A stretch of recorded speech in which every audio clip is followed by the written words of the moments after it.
परिकल्पना हम किए कि आम हम लेते हैं, सीजन है आम का और आमंत्रण है, खा सकते हैं।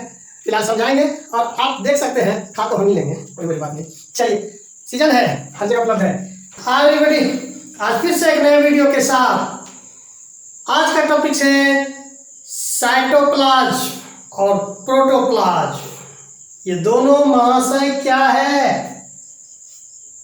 प्रोटोप्लाज्म और साइटोप्लाज्म, ये दोनों बच्चों को परेशानी में डाल देता है।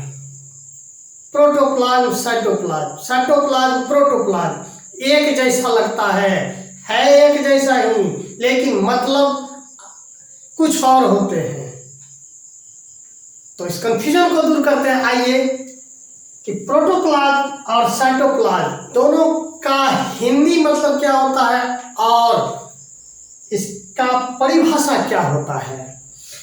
यह टॉपिक्स आपको रिलेटेड है साइटोलॉजी चैप्टर से, मतलब स्टडी ऑफ सेल, कोशिका का अध्ययन जिसमें हम करते हैं उसे हम साइटोलॉजी कहते हैं।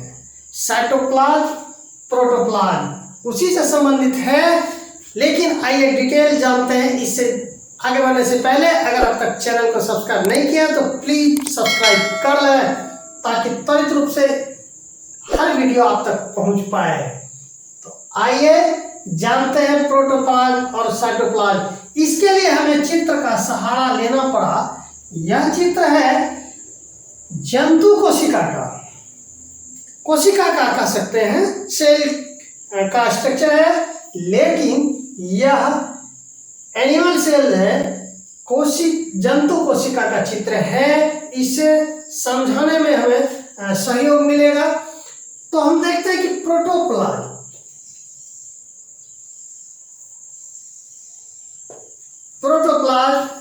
और साइटोप्लाज्म, ये दोनों महाशय कंफ्यूजन पैदा करता है बच्चों के बीच। एक एक करके जानते हैं दोनों को। प्रोटोप्लाज्म मतलब जीव द्रव्य, जीवन की इकाई। प्रोटोप्लाज्म जीव द्रव्य। परिभाषा, प्रोटोप्लाज्म जीव द्रव्य यानी कोशिका द्रव्य एवं केंद्रक को सम्मिलित रूप से जीव द्रव्य कहते हैं, जबकि साइटोप्लाज्म कोशिका द्रव्य हुआ। कोशिका द्रव्य मतलब जीव द्रव्य का वह भाग जो कोशिका भित्ति व केंद्रक के बीच होता है। इस परिभाषा को समझाने के लिए हम इस चित्र का सहारा ले रहे हैं। अध्ययन के दृष्टि से यानी बच्चों को समझाने के दृष्टिकोण से हम इस कोशिका को 3 भागों में बांटे हैं। 3 भागों में। यहाँ पे देखें, पहला भाग है कोशिका झिल्ली, मतलब प्लाज्मा मेम्ब्रेन, कोशिका झिल्ली। दूसरा है कोशिका द्रव यानी साइटोप्लाज्म। तीसरा है केंद्रक, न्यूक्लियस। कहने का तात्पर्य यह हुआ कि ये पूरा स्ट्रक्चर आप देख रहे हैं, ये चारों तरफ कोशिका झिल्ली हुआ।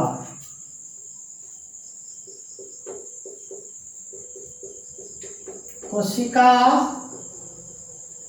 झिल्ली, ये कोशिका झिल्ली। हालांकि इसके अंतर्गत, कोशिका झिल्ली के अंतर्गत हम अगर प्लांट सेल की बात करते तो बाह्य भाग कोशिका भित्ति होता, सेल वाल, उसको भी हम इसी के बीच में रख रहे हैं कि कोशिका झिल्ली के अंतर्गत ही उसको भी हम पढ़ते हैं, चर्चा करते हैं। अब है कोशिका द्रव। कोशिका द्रव यानी ये तो हो गया कोशिका झिल्ली और ये हो गया केंद्रक। ये महाशय ये केंद्रक है, यहां से यहां तक। तो केंद्रक और कोशिका झिल्ली के बीच में जो है ये कोशिका द्रव कहलाते हैं। और उसी में जब हम केंद्रक को शामिल कर लेंगे इसको भी, तो वो जीव द्रव कहलाएंगे। मतलब प्रोटोप्लाज्म कहलाने के लिए हम इस कोशिका झिल्ली, मतलब कि कोशिश को, जंतु कोशिका से झिल्ली को, छिलके को छील दे, हटा दे, तो यह जीव द्रव कहलाएगा। और जब इससे हम केंद्रक को निकाल दें तो इसे हम कोशिका द्रव भी कहते हैं। इसको समझाने के लिए हम एक कल्पना करते हैं आम का। कोशिका के लिए हम देख रहे हैं कि इसमें माइक्रोट्यूब्यूल कोशिका द्रव्य है, गोल्जी का है, माइटोकॉन्ड्रिया है, एसीआर, कोशिका झिल्ली, आईआर। इस पर हम थोड़ा लास्ट में चर्चा कर लेंगे। तो हम कह रहे हैं कि एक परिकल्पना हम किए कि आम हम लेते हैं, सीजन है आम का और आमंत्रण है, खा सकते हैं।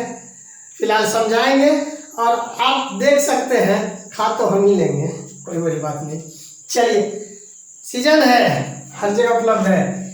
तो मान लें कि हम ये कोशिका को एक आम मान लेते हैं या एक मैंगो है, इसके छिलके को हम हटा लें तो अब बचेगा गुद्दा इसका और गुठली। गुद्दा और गुठली ये दोनों मिला के हम कल्पना करके कह सकते हैं कि प्रोटोप्लाज्म। ये परिकल्पना है कि कोशिका है, कोशिका का 3 परत हम बनाए, 3 भागों में बांटे। एक छिलका हो गया, अंदर गुद्दा हो गया, उसके अंदर गुठली हो गया। इसको और बेहतर जानने के लिए कि प्रोटोप्लाज्म यानी जीव द्रव्य वो कहलाएगा कि अगर छिलका हटाने के बाद जो बचा, 2 चीज बचा, गुद्दा प्लस गुठली।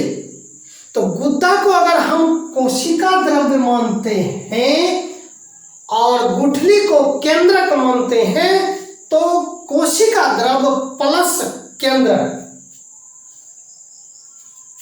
इसमें कह सकते हैं कि कोशिका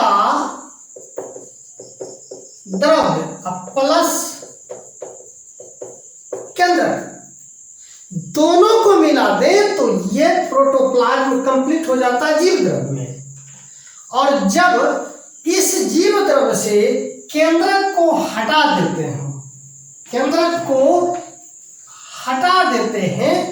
तब वो कोशिका द्रव्य कहलाता है। सिंपल सी बात है। इसको फिर से हम कर लें कि छिलका और केंद्रक, कोशिका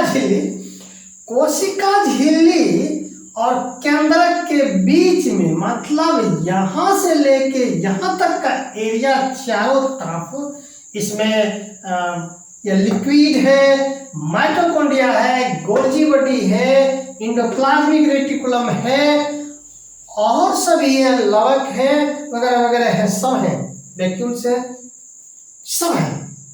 इन सबों को मिला के हम कोशिका द्रव कहेंगे। लेकिन जब हम यहां से यहां तक ये केंद्रक को भी शामिल कर लेंगे, कोशिका झिल्ली से लेकर अंदर कोशिका द्रव्य और केंद्रक को मिला लेंगे, तो यह प्रोटोप्लाज्म कहलाएगा। लास्ट फिर से हम दोहरा दें कि प्रोटोप्लाज्म में यह कोशिका द्रव्य और केंद्रक दोनों आएगा,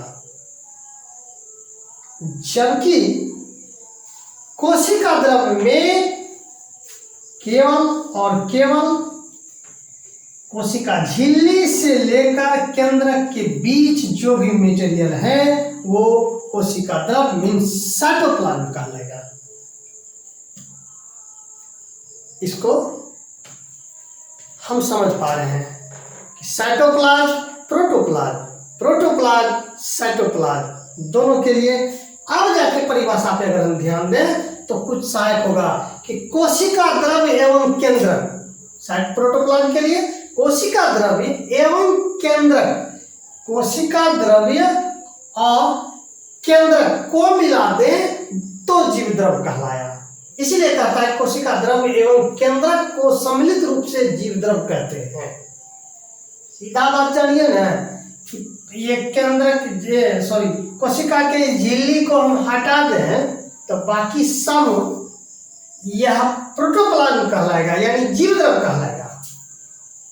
लेकिन अगर छिलका को भी हटा दें, कोशिका झिल्ली को भी हटा दें और केंद्रक को भी निकाल दें तो जो अब बचेगा ये चिपचिपा पदार्थ, Golgi body, mitochondria, endoplasmic reticulum, vacuoles, microtubules वगैरह वगैरह जो भी चीज इसमें मिलेंगे वो बचेंगे, यानी यह साइटोप्लाज्म कहलाएगा। कोशिका का दिमाग केंद्रक कहलाता है, कोशिका का दिमाग केंद्रक कहलाता है। अब कोशिका से दिमाग को निकाल दीजिए तो बिना दिमाग का साइटोप्लाज्म, दिमाग को जोड़ दिए तो प्रोटोप्लाज्म। आगे दिमाग नहीं है तो साइटोप्लाज्म, दिमाग है तो प्रोटोप्लाज्म, मतलब केंद्रक है।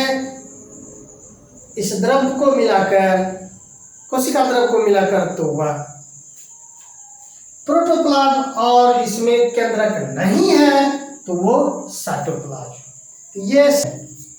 ये था प्रोटोप्लाज्म और साइटोप्लाज्म का पूरी तरह से क्लियर हो गया।